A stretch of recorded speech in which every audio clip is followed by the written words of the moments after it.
It is time to foster your heartbeat. Please put your hand on your heart. The great diplomatic personality, pride of the world family, a amazing man. Please welcome Chaudhry Akmal Gujjar. I request you, please come on the mic and say a few words, Chaudhry Mohammad Akbar Gujjar. नामदू व नसल्ली अला रसूलिल करीम। मेरी इंतहाए नगारश यही है कि तेरे नाम से इब्तिदा कर रहा हूँ। मेरे दोस्तों, बुजुर्गों, भाइयों, अस्सलाम वालेकुम। वालेकुम सलाम।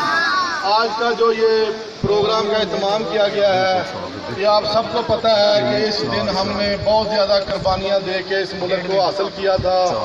हमारे आबाओ अजदाद ने बहुत कुर्बानियाँ दी हैं इस मुल्क के लिए, और मेरी तरफ से आप सबको जश्न आज़ादी मुबारक।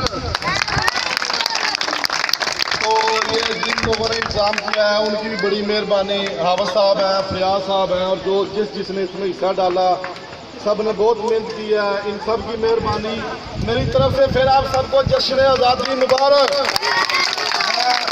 काफ़ी हो गया है, उलमा कराम ने काफ़ी तकरीरें की हैं, तो आप सब दोस्तों भाइयों की बड़ी मेहरबानी। अस्सलाम वालेकुम। ठीक है जी आप साहब।